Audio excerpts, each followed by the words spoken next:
Thank you. Hello, everyone. Thank you for seeing me. I'm Nicolai Juhler from Denmark. This is how my world looks like if I was to decide. But unfortunately, I'm not always. I'm doing workshops, and then this innovation creative industry did this autocorrection, you know, at the cell phones, and it wrote that I'm doing steaks. Steaks, I'm not doing steaks, I'm doing speaks. And I'm doing events, and I'm doing blogging about this, and I'm doing a lot of art. I'm an artistic entrepreneur. I'm using art as a way of transforming the city, the industrial city, to the creative city. My presentation is from the industrial city to the creative city, and I will be showing you a lot of examples from Aarhus, where I'm living in Denmark. It's the second town in Denmark, and we are to be the capital of culture in 2017. So we are working a lot with trying to give the city itself a creative expression and a visual way of showing this. I got my two companies. It's called Center for Urban Art and Creative Enterprise, and that's how I'm working with my business case of this. I will not talk about business at all. I will talk about creation of the creativity. First of all, I will show the really short overview of how the industrial city is planned. It is planned by a lot of roads, a lot of warehouses, a lot of plants, fabrics. The industry is really the one you are thinking at. It is built to be easy going from the from home to the work, and from work home again. The city is not a place where you want to live. It's not a place where you want to stay. It's just a place where you go through when you can do it. When you are going from the industrial town to the creative city, it leaves a lot of empty buildings, it leaves a lot of empty space, it leaves a lot of abandoned buildings that can be used for this one. I'll show you. This is from Lapia. I found a picture of one of your warehouses, and similar we got in Aarhus, this area. It actually looks quite similar to this warehouses you got here, and this is one of the most creative places in Aarhus. That's really creative. Behind all of these windows, behind all of these walls, you got a lot of creative architects, you got designers, you got artistic people, you got inventors and everything. The funny thing is that in these warehouses, people are producing. They are not showing.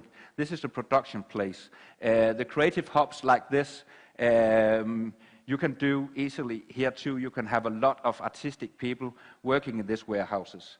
Then afterwards, they will walk out in the city. This is one of the upcoming biggest project in Aarhus. This is an old carbon bridge. If you know that, we have that kind of bridges transporting carbon from the fabric back to the, what's it called? Burning plants. Energy plant.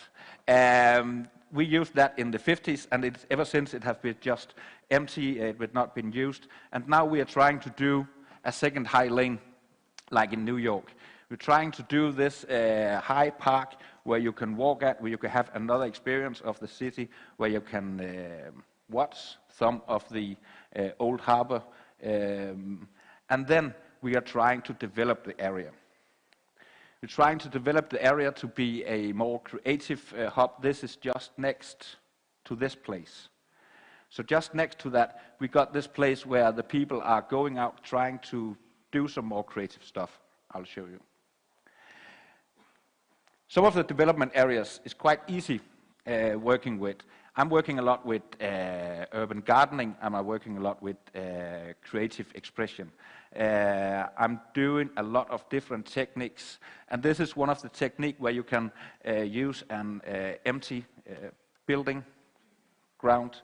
You can quite easily, with grass, with some of the normal trash poles, it's called, you know poles? Yeah? Poles is those small building bricks we use down here. Here?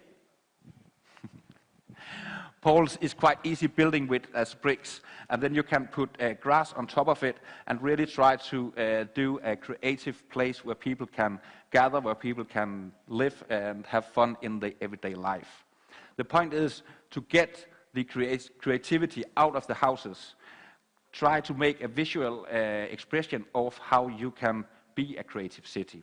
Then when you're going to be the creative city, that's the people's planning instead of the industrial planning. That's the individual that acts. That's the persons that acts. It is the local governance of the creative hubs. They should be allowed really to be creative at these creative hubs. And then they need a temporary mindset. This is unfortunately not from Aarhus, the picture here, but it really shows how easy you can use the old surfaces, the old warehouses, the old buildings to do something really, really nice. This has only been working with by lights. There's no painting, there's nothing, just trying to do some lighting to get it some more interesting places. The creative city, it really needs some cheap, authentic places where they can be this creative. It cannot be expensive because a lot of those people trying to do this are doing it in the spare time, and then they don't got money to do it for cheap. For a high rent. They really need this cheap way of going. They would need this cheap way of living, and that is sometimes the inspiration for them. When I am working with this creative city, I am trying to do a lot of ownership for the local people. I'm trying to do a lot of networking, and this is from some of my workshops. I'm doing workshops with up to 200 people. That's mainly like in here. And when we are doing this, I invite artists to do some different techniques. And I'm trying to let those people do it themselves. It's quite important that people are doing something of the city environment themselves instead of just the municipality doing it. Because when the 200 people is interacting with the city, they get an ownership of the city. They got the feeling of that this is our city, this is my city, I am allowed to use it, I am allowed to be here. Instead of just walking, instead of just going home. I'm working a lot with fork clovers. As you see the happy man in the corner. He is so happy because he found a fork clover. I don't know if it's the same here, it probably is, but fork clovers is happiness. If you find a fork clover, you are a lucky person and you will have happiness. If you use fork clovers in the city where people are sometimes dressed from work, trying to get the daily life all together, gathering the kids and buying the food, then if they can find a clover quite easily, this would be happiness. They would get stressed off, they can sit down and be working with this happiness. Yeah. I started up in 2009 doing this kind of network. It was called Creative Entrepreneurs Club in Aarhus. And it was British Council, and I'm sure you can work with British Council too about this. British Council got this concept called Creative Entrepreneurs Club. It is that the creative entrepreneurs, you, from the city is gathering in a club where you have this inspiration speaks, you have the round table debates where you can talk about the issues you got. The most important in this club is that you will have inspiration from outside, from Great Britain, and then you have to talk about it, plant it in your local issues and your local problems.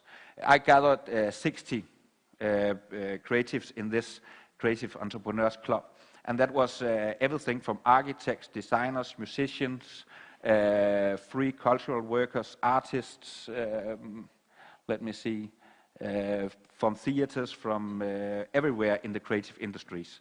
And that was very, very useful. A lot of different co-works came out of this network, lot of new networks came out of this network, and it was really, really a way of starting up by doing some local work, by doing, letting people doing their stuff instead of waiting for the municipality, waiting for the decision makers, waiting for the politicians, and they were really, really so keen to do something. We started up from bottom-up principle. We really tried to let all of the people doing this work. So I gathered 200 people, a hell lot of Lego bricks, and co-worked with Lego about doing this with Lego Shall Aarhus Be Repaired. As you see, the point was that if you find an opening, if you find a gap, if you find a crack in the surface of the buildings, you can repair it with Lego, or you can play with it with Lego. You can do some minor Lego worlds, you can do some waterfalls. This is actually from a school, the one with the water getting out of the wall. It is from a school where I tried to do this expression of, in here they are working so hard that they are sweating. The water is tearing down of the walls. The thing is that this expression of the city, it makes people happy, it makes them look at the city in another way. Now they're not looking at the cracks, they're not looking at the brown surface, they're not looking at the dust and dirt. They're looking at the Lego reparations, they're looking at something nice that they really like. And a lot of pictures are taken of this. When we did this workshop that one day, there was around 1,000 pictures at Facebook that day. I got told that people from other cities, their Facebook profiles was really, really spammed with this kind of pictures because all of the friends did it. And they still do. The thing is, when you're doing like this, the pictures is getting out of your control. And that's what sometimes make this visual expression of a creative city. Because the lower in the corner over here piece showed up 2 years after at a Germany is just underneath Denmark, in a German urbanist blog within the top 48 best practices of urban practices. This was, we had not done anything by trying to get this out. We had not done anything to get into Germany with this expression, but the pictures material, the creative way of thinking, and the really, really, really highly artistic way of doing this, all of the pictures went out to the most of Europe and showing this way of working. Later, we did this urban gardening workshop, and the council of 2017 is using a lot of these pictures to show how creative Aarhus is. When you have to show that your city, your area, your little creative hub is highly creative, it is so important that you got other pictures than this empty warehouse. We are trying to do it with urban gardening. Again, 200 people going out to town. It's important this is volunteered people, only invited by open invitations, and people shows up. The only thing I did was doing the invitation and buying 10 tons of dirt. I bought 300 square meters of rolling turf, you know, this turf you can roll out. Yeah. And then 2,500 flowers and a lot of water. And people started for a whole Saturday doing a lot of these different interventions. The picture in the middle was from a bus station where we had 100 square meters of dirt. Nothing else than dirt. It was meant to be grass on it, but there was nothing. And then we started up doing this, as you see in the corner of the picture, there's a lot of dirt, there's a wheel beer, and people started by just doing this. We had permission for doing it, but the municipality didn't believe that we could work in this great amount. When you're working like this, there's always some benefits, because This is so, again, highly visual expression of the creative city that our Minister of Culture showed up trying to participate at the work. He had his gardening clothes and he planted a couple of flowers. So it is very, very important if you want to make the creative city, if you want to make the difference, the transformations from the industrial city to the creative city, that there is some kind of visual expression of this. And of course, I know that picture material is so important. If you see the lower flowering in the middle of the stone surface, it seems like nothing. If I had planted it up here, it would be one minor plant up here, and then you got this rest of this big scene up here. It would be so small that you probably wouldn't look at it. So the picture material also is quite necessary to zoom in and take this really nice picture, the flower against the concrete and the stone surface and the iron surface. It's really, really useful. If you saw it, it was the same thing we did with the Lego materials. We are not having a all overview picture of the city. We are having a really, really zoomed in little snapshot of the city. But the inspirational thinking of this way is making people so happy that they are really trying to do the same. This is some of the people working with this. Two homeless, drunk people were so happy about we were doing this that they were hugging the rest of the day. In the corner, this is one of the public toilet in Aarhus. This is under a bridge where nobody want to stop and kiss because it's so smelly of pee, of men peeing there in Friday and Saturday nights, and you don't want to stay there. You're running through normally. We did this project where we again use grass cutting out in the same lakes, peeing lakes. So you had this impression still of here people are peeing. And then we put up those air freshers, a lot of air freshers from the toilet. So again, doing this opposite aesthetic. And then people started sitting in there, partying Saturday night, stopped kissing. This is 5 minutes after we are finished with the work. People stopped kissing. This has never been done before and never after.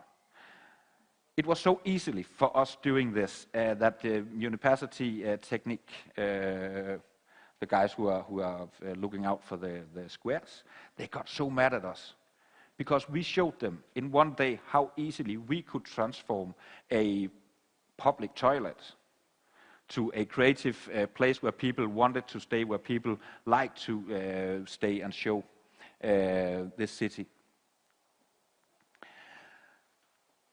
When you're working bottom up, it's not only necessarily of thinking of the lower part of the creative industry. What I'm showing you just before, this is people's made. This is individuals that acts. But you could also work with more professional people. I did this work with the Museum of Contemporary Art in the city, in Randers. It's a city next to Aarhus. It was trying to make a square that was 3,000 square meters more interesting. It was a 3,000 square meters empty space without nothing. 2 years ago, they removed all of the cars. It was a parking place before that, and now it was just an empty square. Nobody used it. They only went from A to B, as you do in industrial city. And then I did this 30 square meters creative installation with those hills, and this is actually just normal exhibitional pillars. If you use them in this context and place them at a creative installation at this really, really big square, people are gathering there. All of the people using the square, and that was a lot of people around the square who was living there and who have their educational school, and there was shopping malls and there was cafes, but nobody used it, the square, until we did this. Finally, everybody's gathered over here, sitting, relaxing. The kids were playing, and the adults was having a really, really nice time and a cozy time in the sun. I got a picture. Unfortunately, I couldn't find it for the day, but I got a picture where kids like that are playing in the background. There was a mother with her little infants and her, what's it called? Her wagon for the kids. And just at the other hill, there's only 7 meters between those two. There was this really, really, really hardcore autonomous guys that you normally would go in a big, big, big way out of. But they were sitting in this same 30 square meters because it is a creative place. It is a creative installation that nobody has the right to claim. Everybody is open-minded, everybody is likeful and saying, oh, you're also sitting here, this is a nice place sitting, we like that, there should be more of that. I had to move it before time. This is a plug-and-play installation, as I call it. Plug-and-play means that you will just plug it in and play with it and remove it again. It's really, really temporary, and the temporarity is really necessary in this way because the municipality wouldn't let me do this as a permanent installation because they have to try it. They have to know that this is functional. It was that functional that I have to remove it before time because people used it that much that the grass was used that much that it wasn't nice anymore, and the plants they stole the plants. Yeah. If I had told them what I wanted to do, that I will come with 10 tons of dirt, I will come with 40 square meters of turf, and I will come with a lot of flowers, and I will place it at this really, really nice square, they would have said no to me. The surface underneath is a cost of 1 million. That would be in euros about 200,000 euros. They used for just doing this surface that nobody used. And if I came with 10 tons of dirt, a big truck and a grab putting this dirt, they would have said no. So I only showed them a drawing of this. I want to do this, and they clapped their small hands and said, yes, let's do it. And I came with my truck and 10 tons of dirt, and they were so white in the head afterwards, until they saw the result. The result was so successful that we, when I moved it, there came a couple of local men yelling at me why the heck I was removing this, because now there finally was something creative for the city. Now finally there was something useful, and now I'm moving it again. So this is quite important for the pictorial material. Sending out to the world, sending out to the locals, to everybody, that this is a creative city. Unfortunately, this is from Copenhagen. We couldn't have it in Aarhus. This is a Danish art group called Superflex. They made this park. It's before they came, it was just a parking lot. Nobody using it. There was no use for it. It was just this dead place in the city. It was a non-place, as we call it. And they did this installation. They did it in a collaboration with the local people. They invited the local people to tell them exactly what do you want at this square. So what they wanted at this square was, they asked a couple of Arabic girls, say, what do you want? And they said, I want this chair from Dubai. I really love this chair from Dubai. They got a chair from Dubai. Then somebody said, I want to have this, this purple surface. They did this purple surface. Somebody told them that we want palms, trees, the special kind you got from Turkey. And then they brought the special kinds. And they did a lot of this creative installation by people, decided by people. So it's a kind of ownership, letting people have ownership from this place, from this site. They have a feeling of, this is my place, this is where I am permitted to play, this is where I want to play. And it's quite a huge success. It's such a huge success that people are not using it anymore. The locals are not using it anymore because there are coming so many tourists that if you're sitting there reading your newspaper and drinking your coffee, there will come a lot of tourists taking pictures of you and then walk again. So it's actually not quite nice using it as a local anymore. But again, as an expression of the creative city, it is so effectful. This is from Aarhus. One of the main things to do this expression is, of course, as I showed you, doing some creative works, doing some creative stuff, trying to let people interact and so on. But it's also really, really important that the architecture of the city, the planning of the city is creative. This is called a building called Ice Mountains. And it is placed just at the harbor site next to the water, like a ice mountain has got into the harbor. It has just been nominated as one of the best architecture of last year, and let's see. Hopefully it would win, but there's some really great examples nominated too. But it is so important that you have this creative expression of the city. If you only have these creative hubs, empty warehouses, abandoned warehouses and plants with creative people inside it, or you build new houses for them, there will never be an expression of the creative city. It will always stay as the industrial city when you're looking at it. You have to have this. You have to have pictures like this using, sending out in the world and showing this is how creative we are.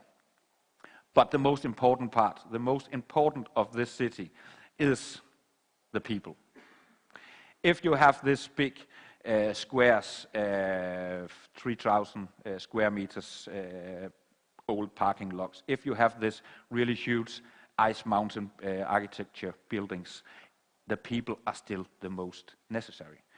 If the people are not present in the urban areas, if the people are not using the city, if they're only walking from A to B, if they have no reason to stay in the city, it would just be an empty city.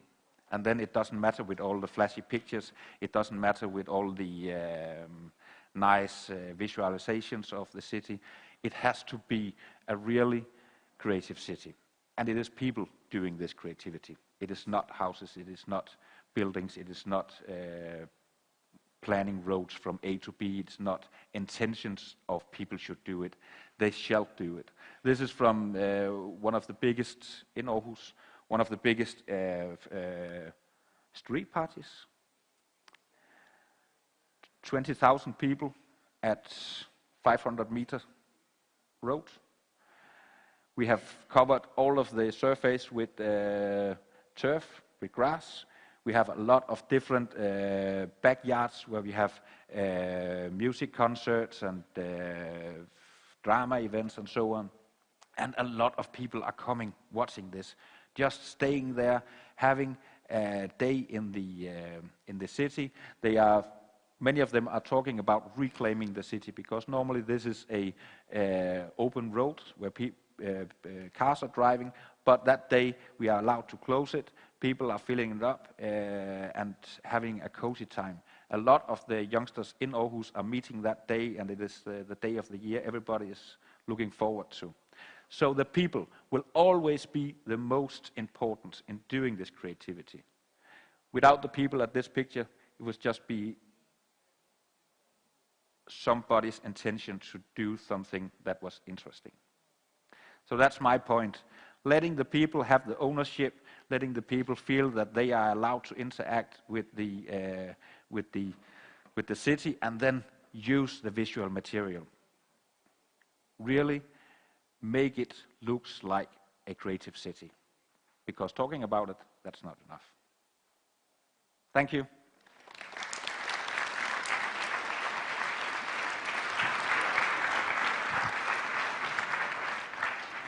That's nice. Thank you. When you have it in place. But how to involve people just to do things as you're told? Yeah. That's the most difficult things, but it's also the most important things. I have never been forcing anybody to come to my workshops or to these things, but it has to be interesting enough.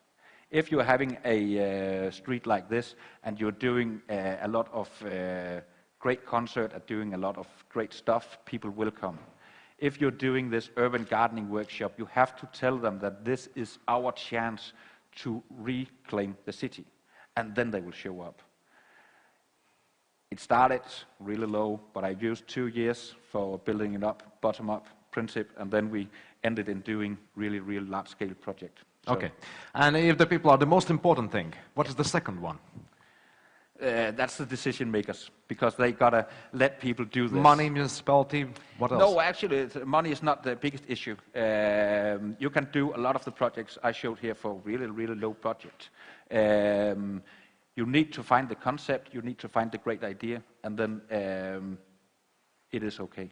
This party, it got so big that you needed to have a lot of money, but when we started, we actually didn't have any. We only got sponsored by beer, and a lot of musicians wanted to play for us, and that was it. Then the police came and say, now, when your 20,000 is too big, you need to have guards and fences. So now we are using money for that, but we could scale it down again. We could use 2 roads, 3 roads, and other areas, then it wouldn't be that big a problem. So it's just being creative and thoughtful. You can do it for low budget. So the second most important thing lies here, in the head. It does. It really does. Nicolai, Juhler. Thank you.